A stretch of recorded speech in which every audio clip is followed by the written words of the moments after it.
Hello and welcome along to another episode of this FM21 Build a Nation story from Bangor City with me, Daniel. It's part 155 today and we are back for big Champions League action.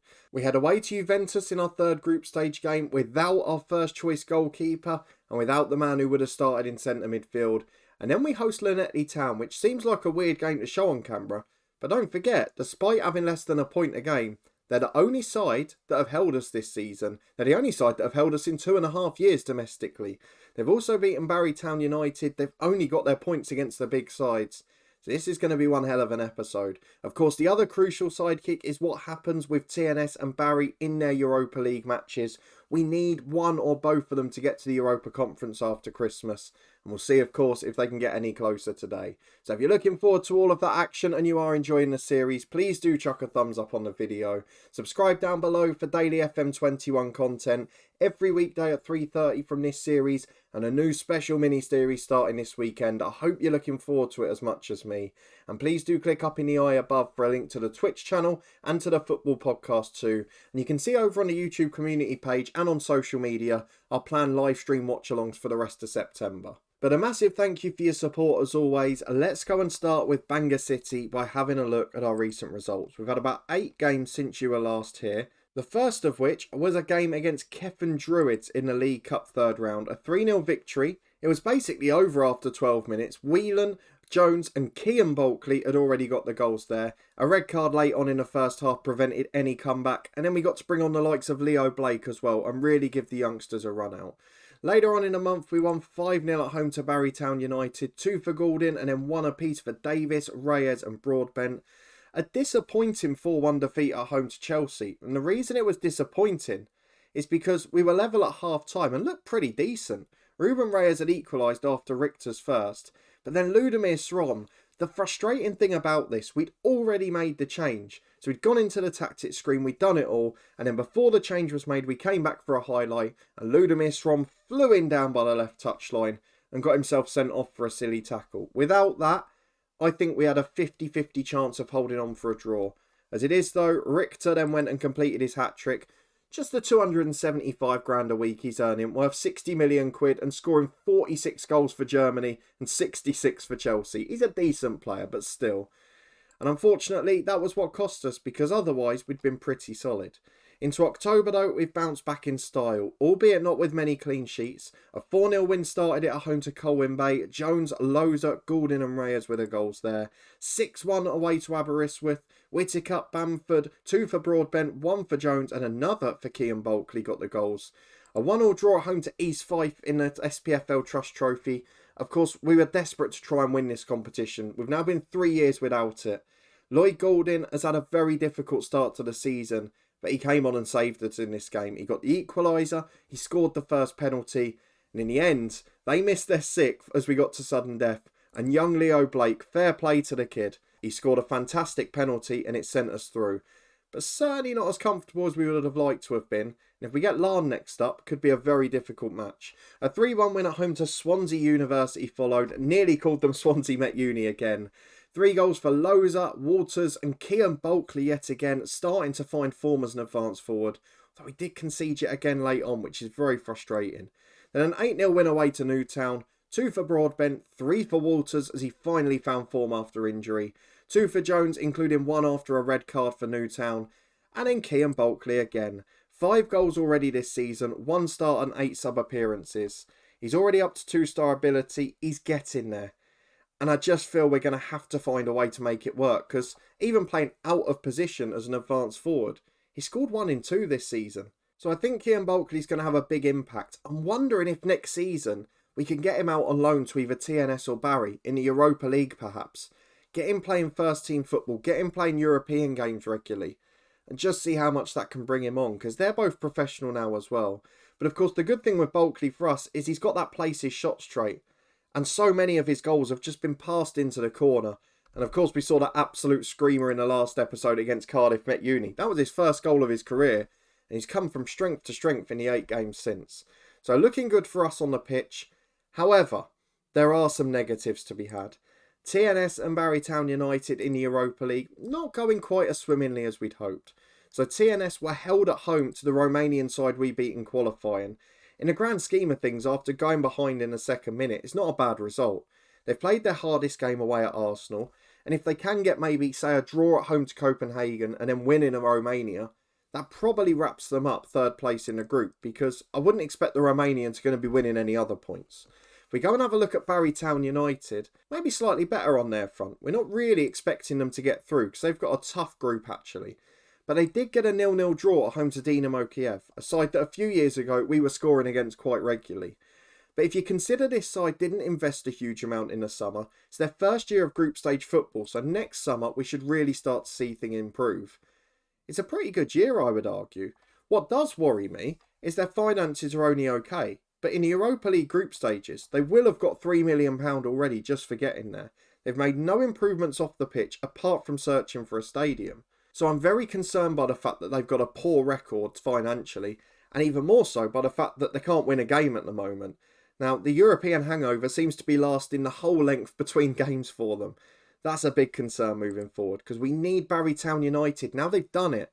Now they've got into the Europa League. We need them in that top 3 every year. At the moment, though, it's going to be hard to tell if they can do it. Colwyn Bay falling away, having had a good spell in Europe at the start of this year. And they went pretty big in the summer, so I'm surprised they're falling here. But then Newtown did as well. Barla are a good side. It's going to be a big race for that 5th European spot. Of course, it does go to a playoff, so as long as Colwyn Bay are 8th, they've still got a chance.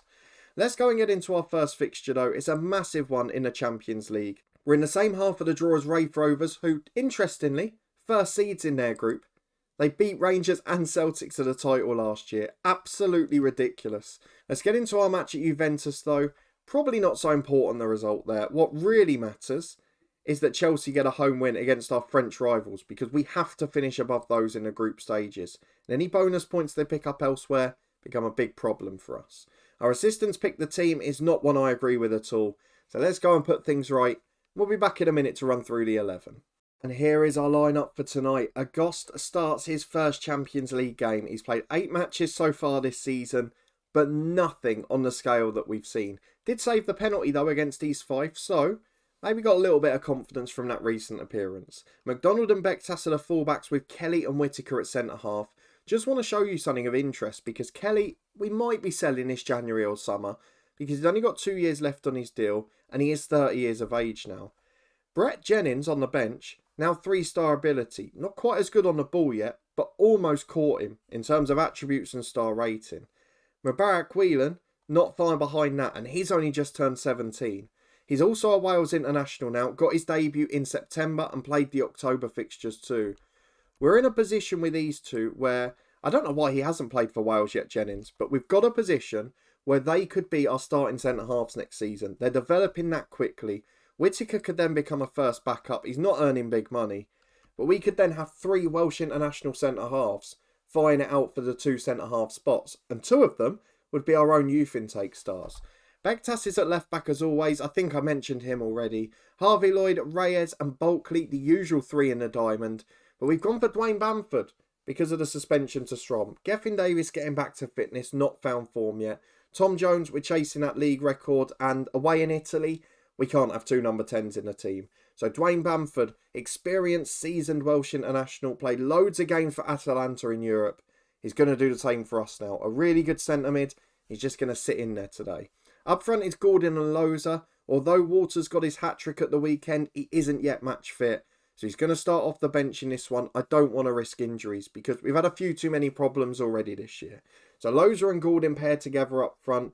Loza scored 2 away in France. We wouldn't mind the same again today. Let's see if he can do anything special as we head away to Juventus in Turin. Well, Juventus, even 17 years in, still got Gianluigi Donnarumma in goal. Everyone else, as you expect, would be regenerated at this point. So let's go and tell the lads to prove a point. It's a very good Juventus team with a lot of players in its prime. We've got a chance to do something very special. Don't forget, we did get that draw away at PSG when there was nothing to play for last season. We're going to drop all the way to cautious for this game. I want to be a counter-attacking side and just hope we can produce something. As Vertonghen's in on the left to Gallo. That is not the start we wanted. We went for that cautious approach just because it worked in France. It has not done so here. 3 minutes gone, Juve lead. Could be a very long night for us. Well, just under 20 minutes gone. Soiree puts in a cross which is headed over. I'm going to have to push up to balance because we've not even had a shot yet. We've not looked any threat. And on the break, we almost always have that. So we're going to go balanced. We just need a chance on the break because, to be fair, as long as we can keep it 1-0, we're still in this game. We've seen that before as Kyo Bulkley nicks it on the left-hand side and surges away on the counter. Past halfway he goes, but couldn't carry it alone. Just too much pressure on him. Signorelli goes through. Para's 1-on-1. It's too easy. He dinks the keeper brilliantly. But it hits the bar. It bounces down. And Jerome Kelly's able to clear away. As Agost is back with a short goal kick. Half an hour gone here. We're not out of this game. But I think you can see defensively we're missing Simancas a bit. He's commanding. He's vocal. And he's used to playing with this defence on the big stage. But this time, it's not worked out for us, as Agost is having a very tough night. Still doing alright though so far. As Vertonghen gets down the left, he's looked a massive threat for Juve so far. Reyes nicks it off him though and goes long. And this is where we're a threat because Gordon flicks it onto Loza. He holds it up well, then takes on the centre half. Gets in 1-on-1. Beats the defender with a shot, but Donnarumma electric reflexes down to his right. Still going strong at about 37. And still looking fantastic as Juventus throw in from the right to Soiree. Long ball forward is intercepted by Whittaker, who gives it to Ruben Reyes. Out to Kai McDonald. Long ball to Goulding. That's the more conventional approach in Europe. And Lloyd Goulding has done exactly what we wanted. If you stay in the game, no matter how you're playing, with the front three we've got an opportunity at all points. Did that say it was his 100th goal for us already? Incredible for a man that's been here, 2.5 or 3.5 years? It's been a wonderful effort from the lad. But on the counter, going direct, we can scare any team. And Reyes gives the ball away in the middle. I thought we were going to nick a second. Instead, it's Soiree charging down the other end. He's beaten everyone. Again, they've gone for the dink over the keeper. Is Agost, famous for getting lobbed or something? I'm not sure what's gone on there. At the break, though, it's 1-1. It's been a brilliant effort. And as I've said before, even if we finish third in these groups, if we can pick up the odd bonus point or the odd crazy win, it keeps that coefficient up in the top 12. And that's crucial for Welsh football and for TNS and Barry to guarantee them something. As Bamford's picked up a yellow card here very early in the second half. He's not going to get away with that, is he? No. So he'll probably have to come off soon. Suarez got a free kick in a dangerous position though. That's our immediate concern. And Agost got a hand to it, but he's never keeping that out. It's a thunderous strike. Soiree and Vertonghen, probably two players single-handedly, have absolutely destroyed us so far. Let's go and have a quick look at them. So Soiree is the centre midfielder. Oh, wow. He's a French international. He's 29 years of age. He's incredible. What a player he is. And then Vertonghen, the flying left-back so far, is 120 caps for Belgium at the age of 27. An absolutely stunning player with over 300 appearances for Juve. I think we can understand why they might be playing a bit better than us. We're 25 to go though. Let's make a couple of changes. Nenov will come on at left back for Bektas, who's had a poor game and got a booking. Bamford we're going to protect as well. We'll bring on Gethin Davis just to get him a bit more football. And then Kresimir Loza not had the best game up there. Looking a bit anxious. Let's give Kane Waters his half an hour. He's done it on the big stage before.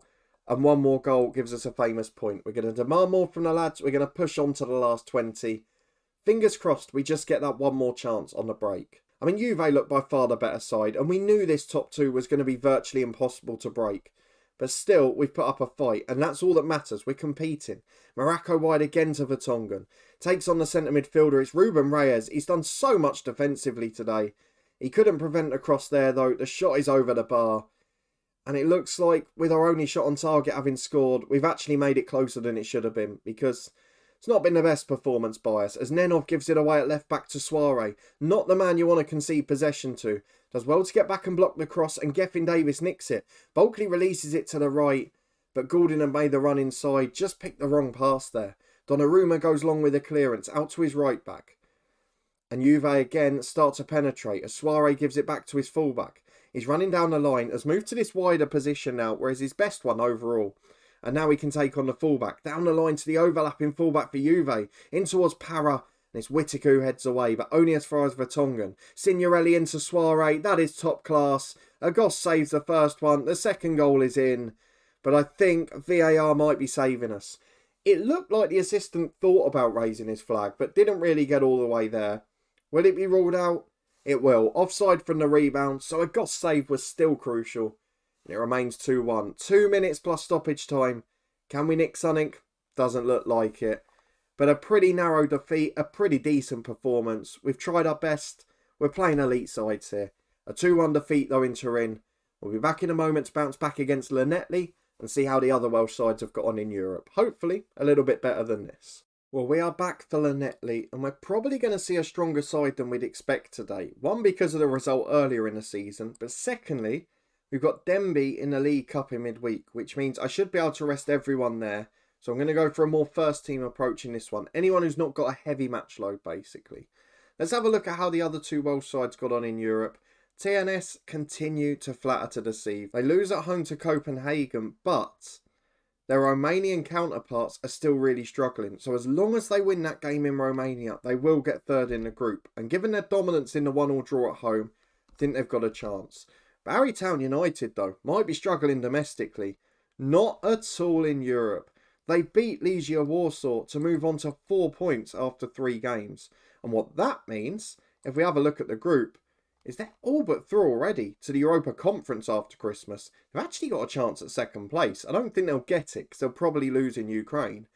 But as long as Legia Warsaw either don't pick up a point anywhere else or they get a result against them away from home, Barry, they're guaranteed Europa Conference football. And for after Christmas, for the coefficient-wise, this is brilliant for Welsh football. We'll take a look in the next episode at what effect that's having. But let's go and get into our second game against Llanelli and see if we can make up for our draw a bit earlier on in the season. Because other than our game and the ones against the big sides, they've been pretty poor. So let's go and pick our 11. We'll be back in a minute to run through it. But anyone who's not got a heavy match load will be involved today. Okay, so a relatively strong team. Actually, a few first teamers coming back in today. Simancas in goal after injury. Waters as he steps up his comeback. And then also Ludomir Strom from suspension too. But there are a few who have missed out. So if we look outside the squad, Kai McDonald, heavy match load. Ruben Reyes, heavy match load. And Harvey Lloyd, not fully match fit. Not in peak condition, we've left him out too. What that means is Brett Jennings gets a reward for his brilliant improvement. Ludomir Strom's been the best trainer of the week. Tom Jones continues his push towards his league appearance record. Now on 264. Youngsters like Nenov get to come in as well, so we are ever improving as a side, and we are giving youngsters chances. Our lineup for today, Simancas between the sticks, Bektas and Nenov the fullbacks with Whittaker and Kelly at centre half. Jennings into the holding role, Bulkley, Strom and Jones the rest of the diamond, with Goulding and Waters finally reunited up front from the start.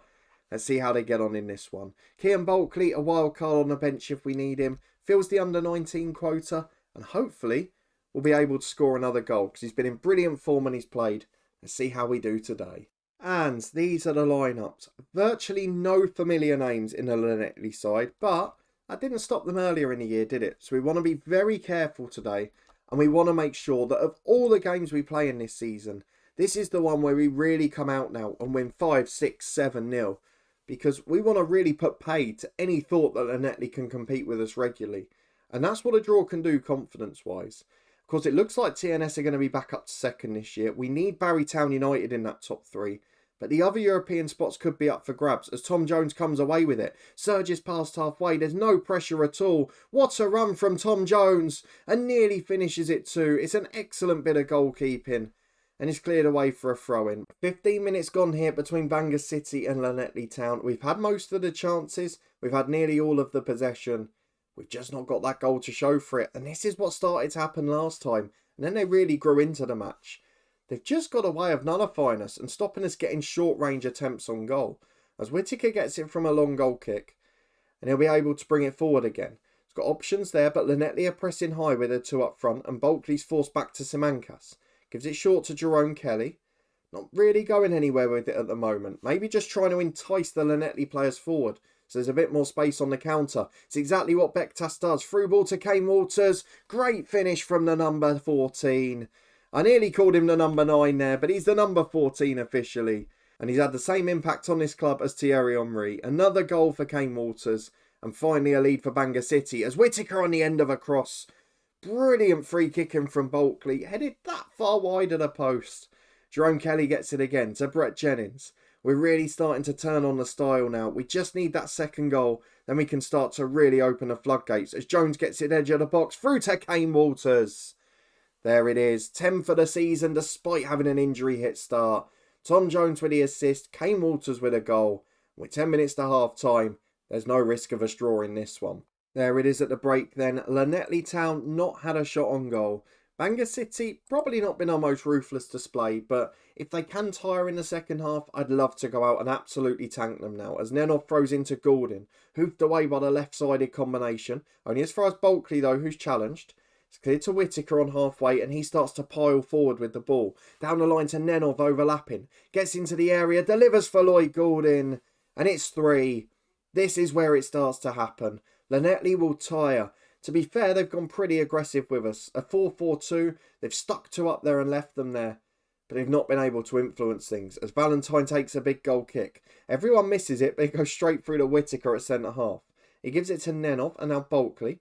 Long ball forward towards Gordon. Walters in the middle on a hat-trick. Jones in there too. It's cross for Walters, who puts in. And again, he's not going to play 90 today, but he's come back and he scored 3 goals. 2 league games in a row he's done that. Let's just get past the hour mark. We can go and make a few changes and hopefully get some of the youngsters into the team. Kean Bulkley will be one of them, replacing Walters as the advance forward. We're going to bring on Mubarak Whelan as centre-half. He'll replace Jerome Kelly or Whittaker. I think Whittaker, who's probably the better of the two and needs the rest. And then in midfield, Kyo Bulkley will get a breather too. Gethin Davis on for him. And all in all, this has been a perfect day at the office. 25 minutes to see out. And maybe we could just put a little more gloss on it. Kean Bulkley loves a goal off the bench, you know. Instead, though, it's gone very quiet. And if anything, Llanelli have started to have a few shots according to the stats. None of them on target, though, and we're back with a long ball forward. Nenov up to Kean Bulkley. Was he onside? He was onside. Rounds the keeper, places it in the corner. Kean Bulkley again.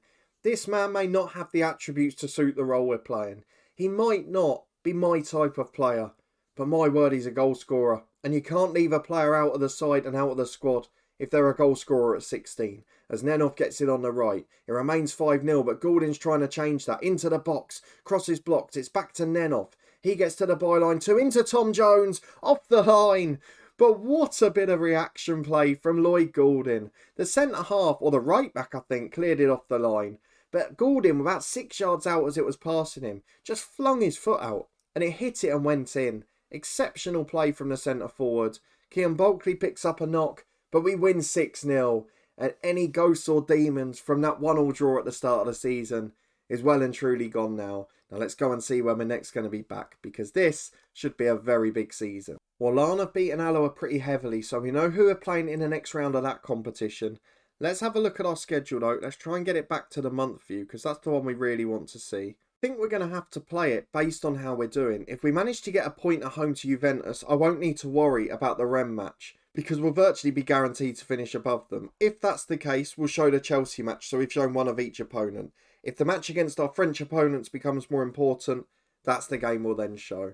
But we're going to get through the next month or so before we pop back. Hopefully the other two sides can keep performing okay in Europe. If you want to find out how they do the rest of the year and you did enjoy this episode, please do chuck a thumbs up on it. Subscribe down below and turn that notification bell on for daily FM21 content. And there's links up in the eye above to the football podcast channel here on YouTube, and over on Twitch, our regular live streaming channel too, where we've got loads of football watch-alongs, a bit of FM content at the moment, and hopefully plenty of fun and laid-back chat. So fingers crossed you'll come and join me over there. A massive thank you for watching this one. And I'll see you next time for what should be a pretty big one, because we might, for the first time in our history, see 3 Welsh sides through to European football after Christmas. Fingers crossed history's in the making, and this Build a Nation really does start to progress. I'll see you there.